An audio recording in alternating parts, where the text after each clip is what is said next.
I would first like to thank Robert Farrell. I did not pronounce that correctly at all, for his years of work on mathcurve.com.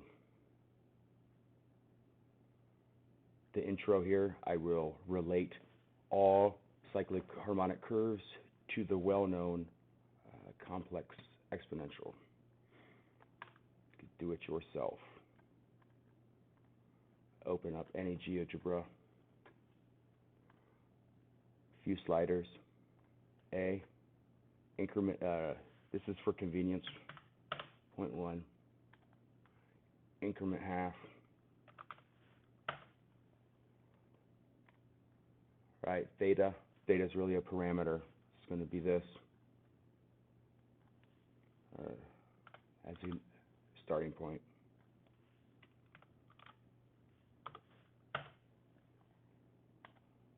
I'm going to keep talking about the cyclic harmonic functions are two circles. Let's plot this function here. E to the I AP plus E to the I BP.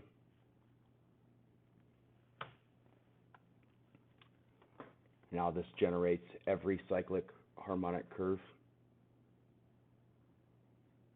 One could go like this. We know the locus tool. Right. As if we did this every time, what shape would appear? This shape. Now, moving. Thus, all given by this function here. There was two ways I could have related this. Said, hey, here's this other way. It's really kind of the same as the complex exponential. Go the other way. Every curve that I talked about in the first video can be generated via this here. This is a great, there's a few invariant properties of the cyclic harmonic curves. Metrical distance is one of them. 6 point here. Change the values. We're going to make this a function.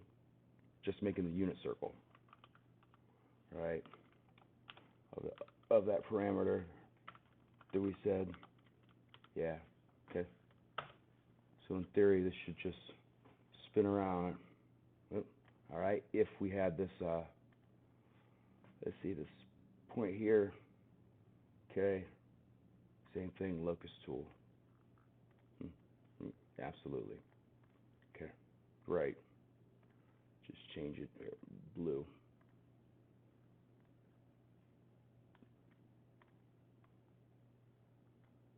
Okay. It's a metrical property that can be found in all cyclic harmonic curves that are finite. Starting at this one's easy here. Can it be seen? Here we could just make this play. Be seen, and there it is. Take the distance from the point on the unit circle given by theta, and the value of the complex, the sum of two circles of the complex exponential. It's currently 1. We will move theta.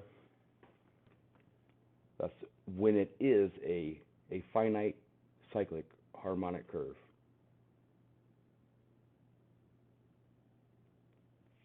the distance that's preserved is 1, even in erratic, much erratic, thus a non-cyclic harmonic curve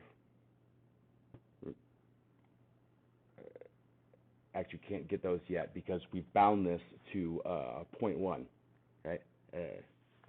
But that is the intro right there. Okay, you can everything can be generated from this function. Then that is what I'm going to talk about next. There's also this property here, right? There's a few invariant properties. I know of two. This one, this distance preserving, and then of course there's this one that I will talk about later, angle preserving. But for self-discovery, these, look at that, few lines in GeoGebra, and yes, you could spend all day. Yeah, absolutely. So here, one more thing. Here, so topology. Sure. Here's the actually during my discovery, and said, hey, wait, I believe I can see a family of curves here. This was the first one that I saw, and notice in general there's only standard formulas for for a few of the cyclic harmonic curves. Anyway, back to our zoom. So a rose, right, can also be is a cyclic harmonic curve. We can talk about this. But what's really important, right? The buzzwords to take, right? This line here. Right, we'll talk about homotopy. A person can read through these examples here, so you can see them. Yes. Or you can look it up. This is pretty abstract here. Okay. It's a wedge sum. It's a very important idea in topology. A wedge sum makes it's a figure 8 space. This is and then in the language of topology, what's really going on in the graphs I'm creating. Think about this. With that, all right. Let's see. Here is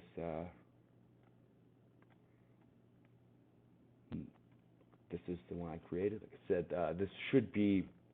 I can put this one up on that same GeoGebra page. Here is one that I go into a little more in depth. Of course, same functions plotted here. Just I got these same parameters. Oh, it's not the one I want. That's okay. I want. Set this one. We don't care. Yeah. This one has a few more things going on, but the base at its base is this here. Before I get too far in to talking about this subject, let's go to one side tangent. I put these up here. This rose homotopy. This idea of taking a single point in the unions of circles. Okay. Give it a complex number. You can see. Oh, by the way, this will be slow. Just as you can see here, right? So I've plotted other complex function, right? E to the I AX plus E to the I BX. Well, it runs through quite a few parameters, but there is obviously some sort of connection, right, with this graph, because this is just all I've done here is I've replaced my parameter, which my parameter for this one, right? I made T1, so I've just exchanged T1 for X. And note here, you can see actually CH for the cyclic harmonic curve, right? As I go through, there is a portion of this entire graph that it will fall on. It's isometric, and of course, you take the locus tool. that is the where, see, currently set from negative 2 pi, 2 pi. But topology, product of two circles. So this is the sum of two circles. We're going to talk about this a lot. Obviously, what's the product? Well, product of two circles, quite boring as a circle. This product of circles, homotopy. Okay. Well, just like before, if it's a circle, is there a point? Absolutely. Here, I can. My product of two circles is F. Let me put T1 in F and graph that point. There it is, and you can see it's on this point. But note, it is same as before. I could take right. This is the point on the unit circle at this given theta value, and this is the point on the circle that is the product of two circles. And since they're both unit circles, they will fall on the same circles. But notice relative angle, right, and scale, right, as, there you go, scale, right, see,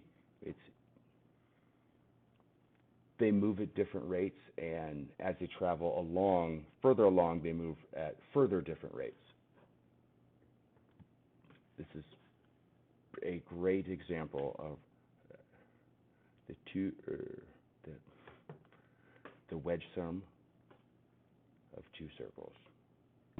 Where you say, well, why isn't it down there? Like that comes later. Now, back to wedge sums.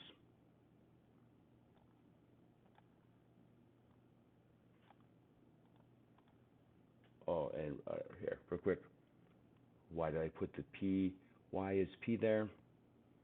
You can always show the locus as well. Locus of the unit circle. There. Okay. Set our parameter. In motion. Well, what is notice here P is set to sines of cosine, right? Or sorry, powers cosine sine. So by changing that, no, we get the asterisk. So there's that. Back to, see, this is why I said it's going to be 3 videos. Impossible for 2. The rambling might get worse. Back to 1. Set it at 1. Okay. Now we know I could just turn this off for reasons of resources. And starting. We're starting at the start of this here. Right there. The cyclic harmonic curves are a family of curves that can be generated evolutes and involutes of each other. It's a great example. Starting here, we're going to take the locus. This is the locus of the cyclic harmonic curve and the unit circle. It's going to be point B. Show that first. So that is point B. We should see what the actual value of the current generating cyclic harmonic curve is. All right, so it's currently that one. Okay, that one's a little more familiar to most. So we have the midpoint, right, of the cyclic harmonic curve and the unit circle. We turn on the point. See this one. There it is.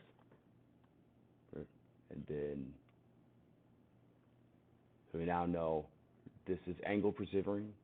This is always 1. So the midpoint will create its own locus, and midpoint CH and UC. Thus, ooh, look at that. Here, change that to other color. Sure, I haven't used that. So make that match. Great. So this is the midpoint of the two. Hence, if you can change the defining circle, right, go up to the asterisk, right, and 2, 3, and then note there, you could have an entire new family of curves. They're not really new. They exist already. This method of generation, it does not. So that is, and notice it was just the same thing. I could take right? Watch this. Using the product. What? Yeah, take the product point. Let me take the product with the unit circle. What is its midpoint? I said the midpoint is this one. It's that. Did I change that other one to purple too? Yeah. Anyway, there it is. So this, same thing. What is the locus of width? Yeah, absolutely. That red. Oh no, we want the locus of the mid of the right here. And there is for those settings. It said this is, you can play around all day.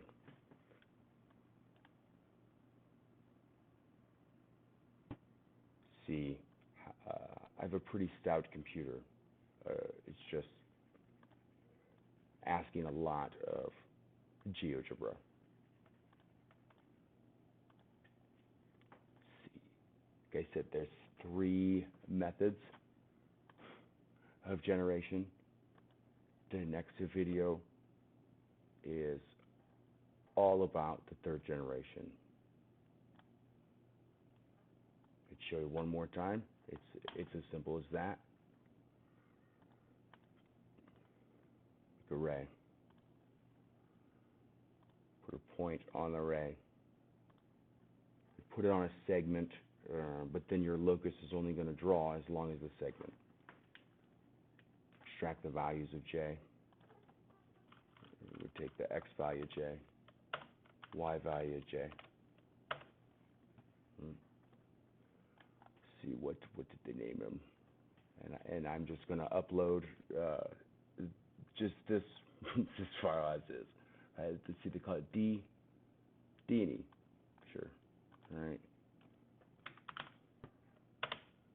D and E. We'll take the here given size. Is he going to draw? Yeah, that's nice. E and D.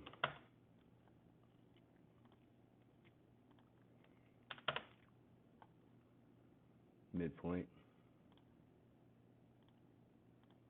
Locus.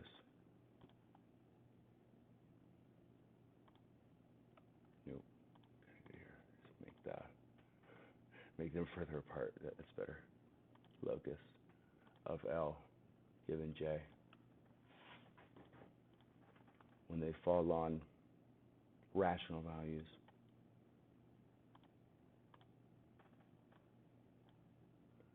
they also generate the cyclic-harmonic curves. So we have this basic go-to, more familiar, 1, 2, 1, 4, which is one of the first ones I found.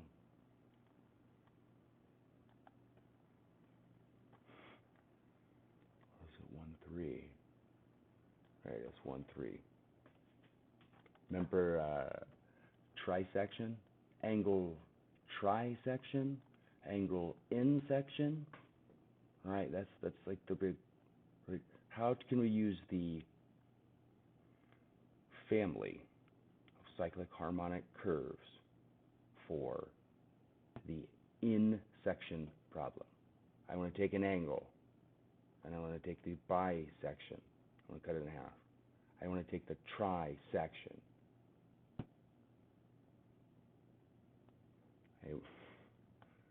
And on and on. I want to take the intersection.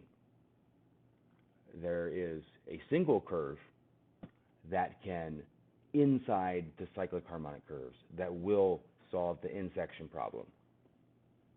Now, you can also use each individual cyclic harmonic curve. Funny enough, watch. Slope. So it happens to be a third right now.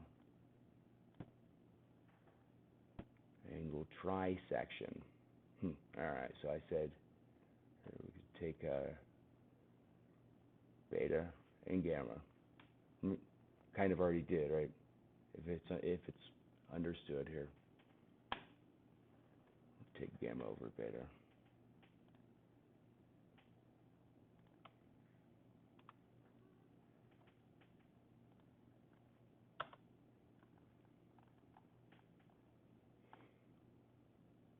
This is kind of known that this one solved. This is the angle trisection. This is a solution to the angle trisection problem. Right? This distance, beta, is, well, you could say, is 2/3. So here's n. And then how easy is it? Well, what if I wanted to bisect an angle? Well, you could use that one. Well, what if I wanted to, I have a light and it's like right in the way. Here, that's why I set this. What if I wanted to split up the line into 5 parts? Right. Well, you could do it this way. Knowing that 1/5, this is 1/5 of all this. On and on and on. So to solve any intersection problem, you can use these cyclic harmonic curves. Funny enough, I'll show you in an article on mathcurve.com. It says that the right? They talk about having a slope of 1/3, which just by that you could say, oh, this is currently at 1/2. They're talking about a slope just advanced 1. So, oh, this is at 1/2. Yeah, we absolutely are bisecting this angle. You can use this for angle trisection. But this is a nice one for if you ever wanted 2/3. Okay, notice here, 1/3 of the total arc, 2/3 of the total arc, 1/3. Moving to 3. 1/3.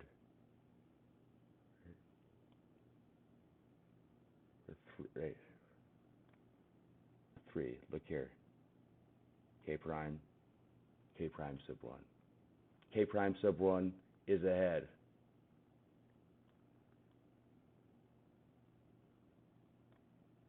Who's ahead now? Not sub 1. K. Right? Just that. Now, well, what happens in -3? Still generating, but what's happening here? They're opening. Now this is, I think this is 1/3, right? This is, well, what about there? And then also, well, is there a difference between 1/3, We got k sub 1, right? K prime sub 1 is in number 2. K prime is in number 1. Well, 1/3. Notice the distance, say, pi over 4.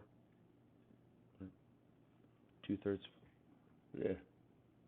So, well, 2/6 has the same slope. Right?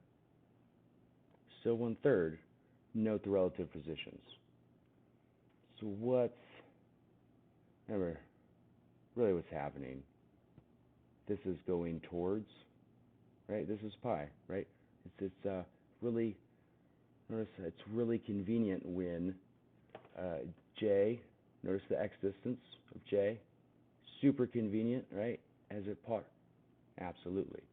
And then up here, same, go above. Note, sure, there's one. They all work. There we go. Same thing. K, this is k prime sub 1. Right? As it approaches 6.28. Correct. That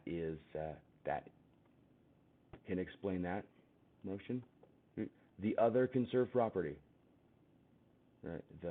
Remember there was the unit distance. No matter how it spun, it didn't matter. It was still 1. Same thing. Okay, same thing here. What is that conserved quantity? Physics, right? Conserved quantity. Well, forever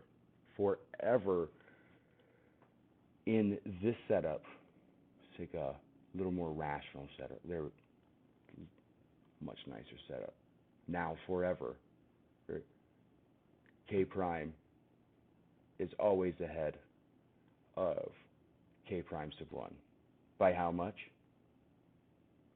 1/3 the angle. Like I said, I have a GeoGebra account.